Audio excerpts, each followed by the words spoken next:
on the visa policy, specifically as it relates to China and the Chinese students. The statement that came out last night was wasn't very specific, shall we say, about what affiliations with the Chinese Communist Party and what critical areas of study would be applicants for visas under those would be, would be subjected to more scrutiny.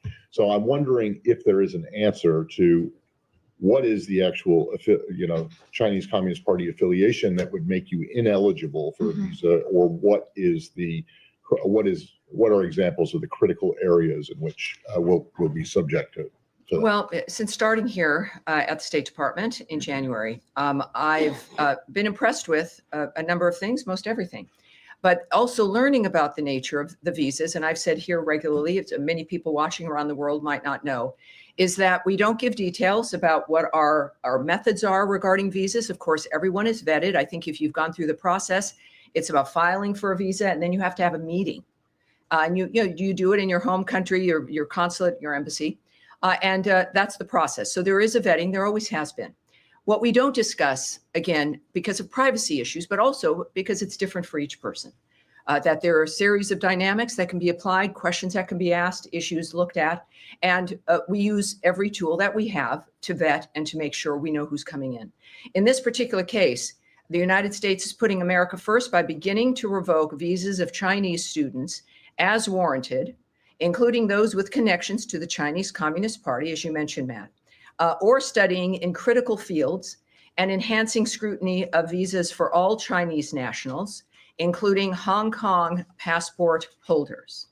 I will not be getting into the details, not only of what the details are regarding the scrutiny and the methods regarding the visa itself, but also when it comes to critical fields. I was rather pleased, having seen very often announcements that don't really give any information. And there's reasons for that, for national security, because there's negotiations, it's diplomatic, et cetera, or giving away the nature of how we choose to do things might give up our hand and make certain things less effective. In this case, when we think of critical fields, which is obviously a very specific phrase, we think about national security, the nature of how we keep America safe and secure and more prosperous. And it is important to have, I think, a broad base, because that could mean something different to many people. It could mean many things. And this is going to be up to the people making the decisions. And I think that that's in the framework of what we've discussed regarding the visa actions as well, when it comes to keeping America safe. The United States, I further can say here, will not tolerate the CCP's exploitation of U.S. universities or theft of U.S. research, intellectual property, or technologies to grow its military power, conduct intelligence collection, or repress voices of opposition. The Trump administration is focused on protecting our nation and our citizens by upholding our national security and public safety through our visa process, obviously very openly and transparently applied by Secretary Marco Rubio. Every visa adjudication is a national security decision, every single one of them.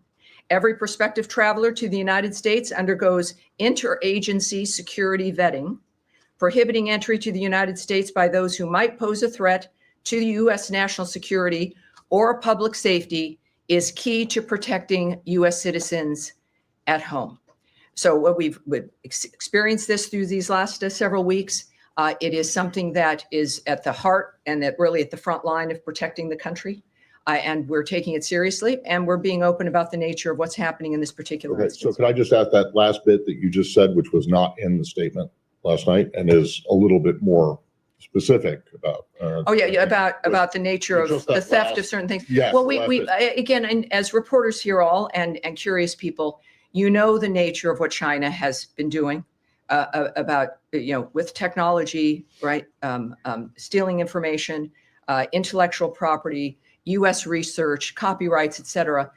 This is not new or confusing. And this is one way that we certainly can try to mitigate that issue. Yes, Andrea Mitchell. One follow-up on that, and then I'm going to ask you about Hamas and Gaza and Israel. Certainly.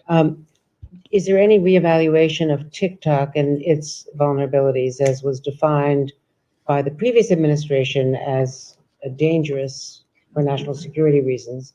Does the White House, does the administration have any reevaluation of TikTok in this context as you're cracking down on Chinese? I would say you'd intelligence have to send that question, ask that of the White House. What we do know, though, of course, is that we're serious about Chinese intervention here, if you will, the nature of what's driving, of course, this new visa vetting dynamic. But for that specifically, I know the president has spoke on it. You'll need to ask the White House. And let me ask you about the Yes. possibility of a tentative acceptance by Israel of a ceasefire. Let me come back to you on that. I think many of you also have the visa questions, correct? Are we dealing, Right. let's stick with visas because there's many different issues at hand, not just this one regarding China. So European Daphne. Issue as well? Yeah, we'll get to Gaza after that. Yes. Thank you. There are hundreds of thousands of Chinese students currently in the U.S. What proportion does the State Department expect will face visa revocations? Oh, I can't answer that at all. I mean, one of the things we also, even if I was inclined to want to answer, is we're not going to speculate on where this would go. A lot of this clearly is perhaps has not been done before as we look at this dynamic and make a determination of exactly what's been happening in this country. A great deal of what President Trump has done and what Secretary Rubio is doing is beginning to look at certain things, whether it's foreign aid, the nature of visas, how people are getting here, what's happening at the universities, the things we've seen that we don't like that have emerged from them. But I certainly would not hazard to suggest that the numbers matter. What the story is here is that the issue of being serious about safety for the country matters. And we're going to look at that at every single front. So I think it's less about numbers and more about the fact that we're keeping America safe and taking the actions that we need to do that. At the tail end of Trump's first administration, the U.S. revoked visas for more than 1,000 Chinese students and researchers that were deemed security risks. Should we expect the actions that Secretary Rubio announced yesterday to exceed those first-term measures? You love the numbers. She loves the numbers. Daphne from Reuters. How many originally did you say Chinese students were here? The hundreds of thousands. Hundreds of thousands. And so you've provided a number of about 1,000, which I'm not quite sure how that number even would have been a number that you could rely on, because Consular Affairs does not provide numbers. We don't discuss visas that are issued, visas that are removed, things that are revoked. Those are numbers that are not shared, are not provided.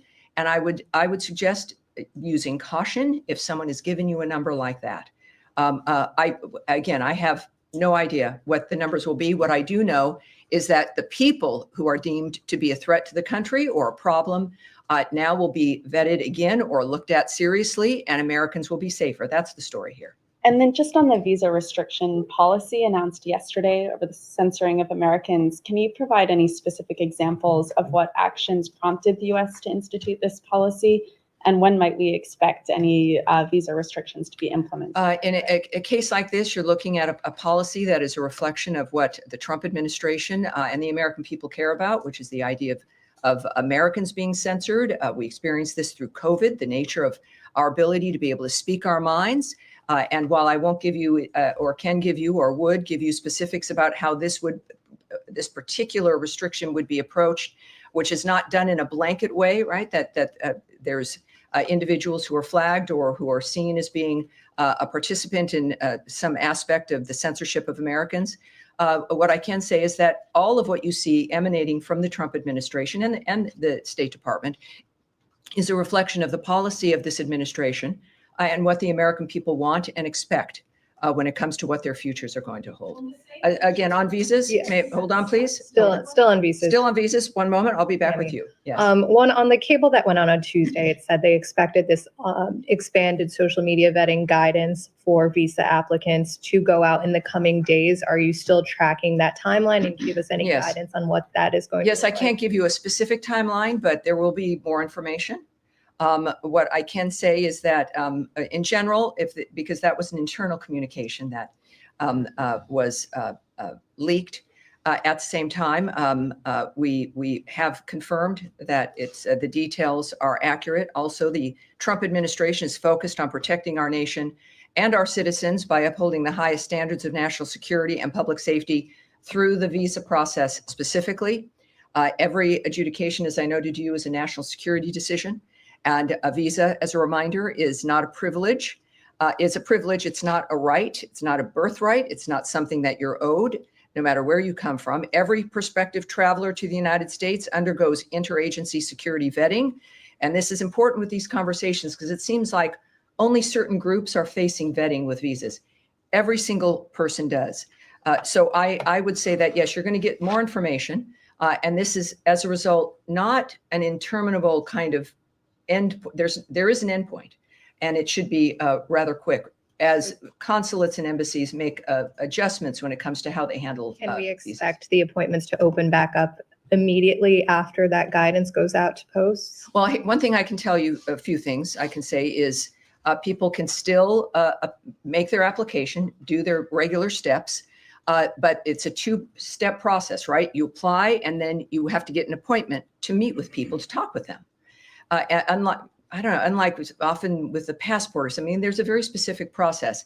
So right now, there might be some delay. And what I'm told to encourage people to do is to regularly check to see when those spaces open. So as opposed to, let me just say, I would not be recommending that if this was going to be weeks or months.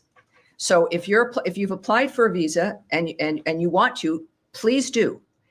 Then if you're not getting an appointment, there's this online system. You continually recheck to see when those spots might open. I can't tell you immediately after some, indeterminate moment of an action, but I can tell you that it's something that would happen perhaps sooner than later. And then one more on Harvard, my understanding is you are now reviewing all of the visas of Harvard affiliated visa holders, not just students. Can you confirm that? And why is this broader review taking place? Do you expect it to impact medical professionals, for example, professors at the university?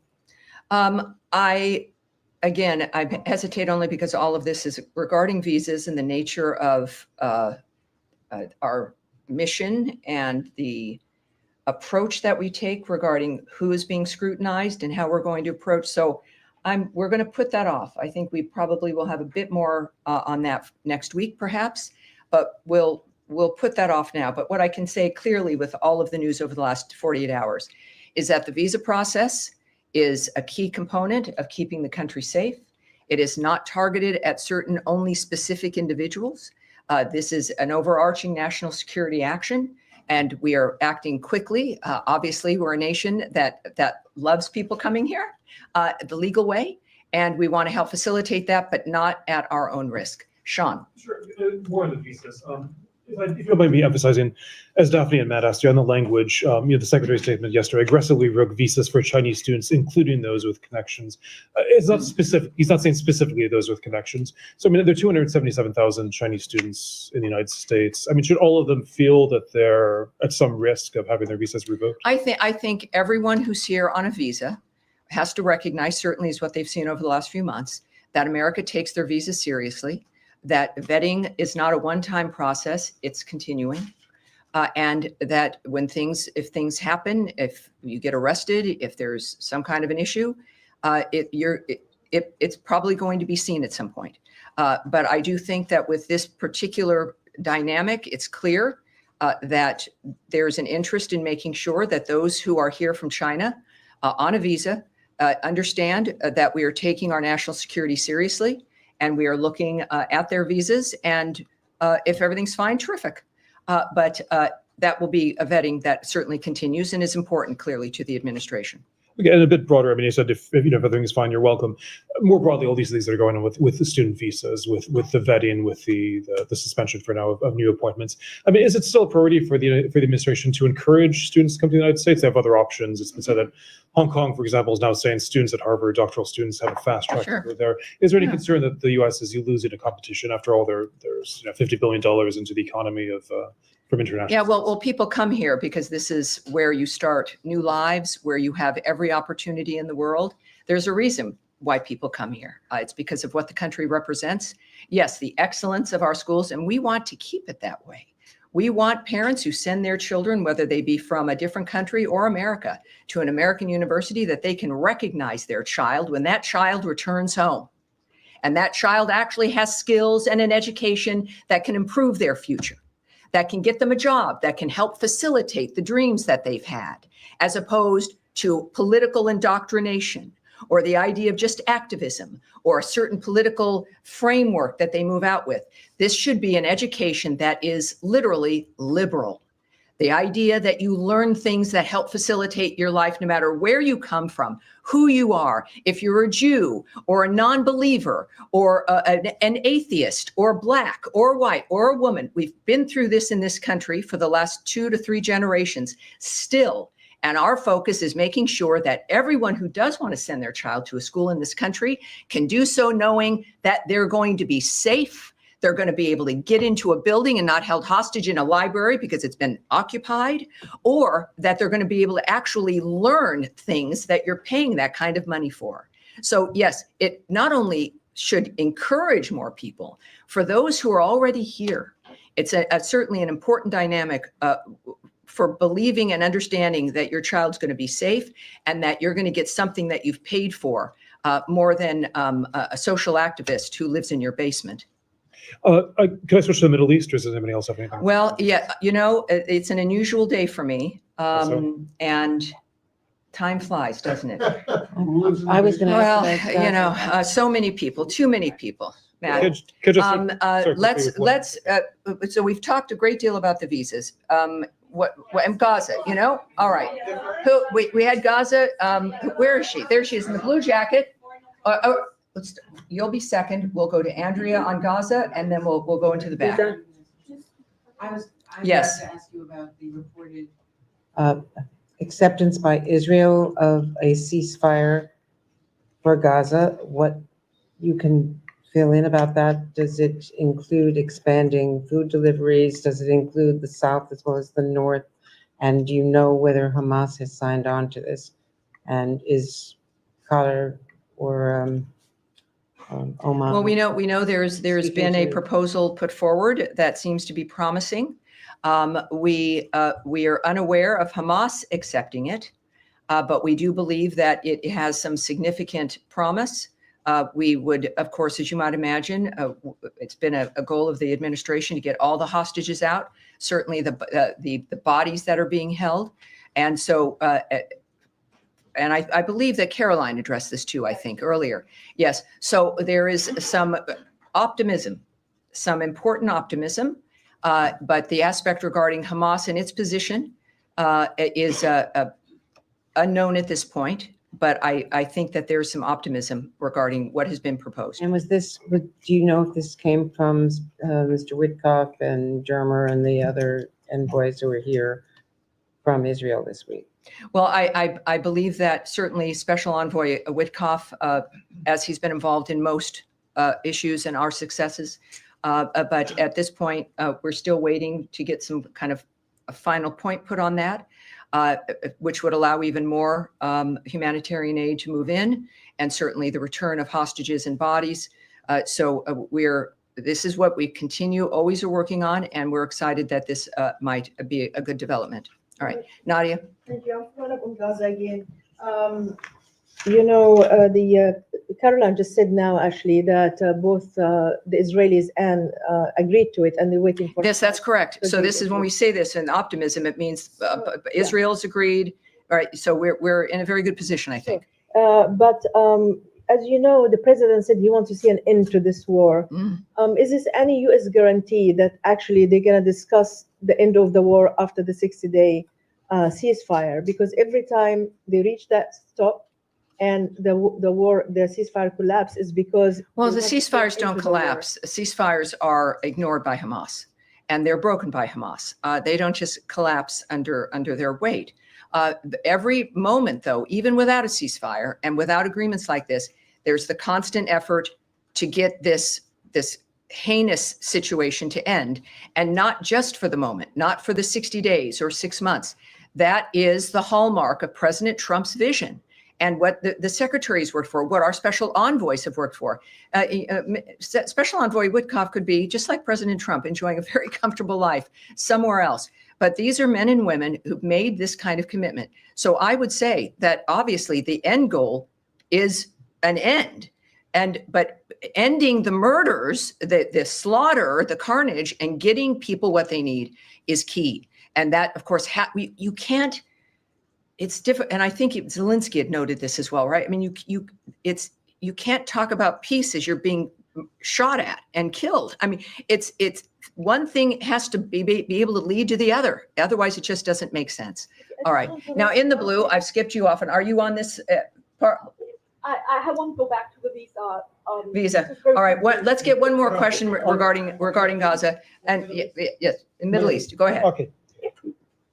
Go ahead. Yes, you go ahead Me first. or- We won't go right back. We won't go to Okay. visas. We've spent a great deal of time on that. Go ahead. Me? Okay. Yeah, go ahead. I got a Gaza visa question rolled into one, so it's jackpot. The Mahmoud Khalil case, the federal district judge ruling yesterday that while he found that Khalil gave insufficient responses to allegations that he omitted key information from his application, the judge also ruled that Secretary Rubio's determination that Khalil's activities would have an adverse impact on American foreign policy were unconstitutionally vague.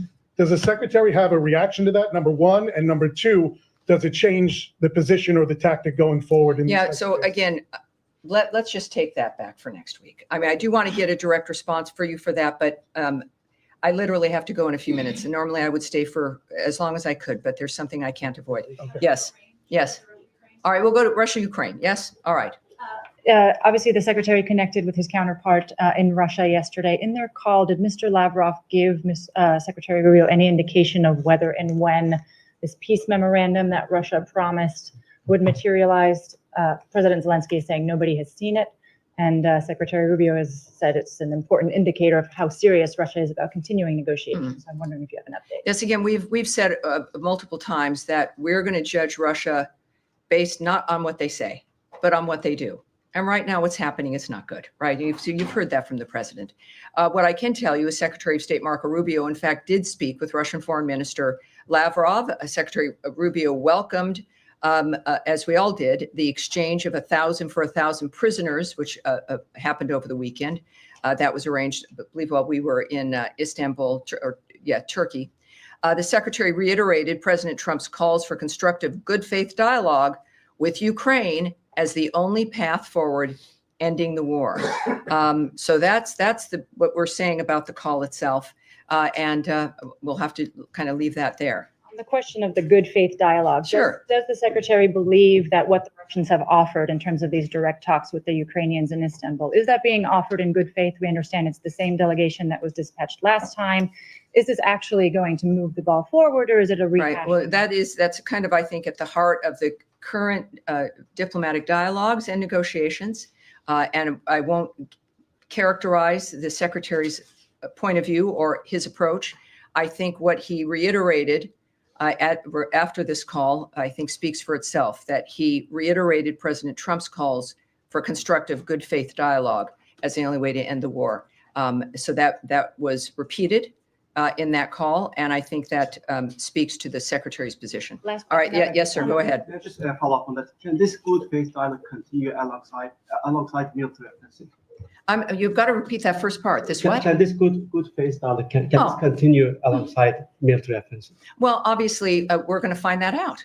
Again, we're judging, and I think the president has judged Putin based on the nature of what was clearly extremely frustrating to him regarding the killing of civilians while talks are going on for a ceasefire. And it is that's a judgment that's going to come from the leaders of this country, the leaders, frankly, of the free world, of whether or not that's possible. And we're going to have to take that moment by moment in this case, I think. And are you guys involved into the second part of Istanbul talks? Are you part of it? I'm not going to go into that. I have nothing to preview for you on that. So yes, sir, go ahead. The president yesterday said that the deal with Iran could happen in the next couple of weeks.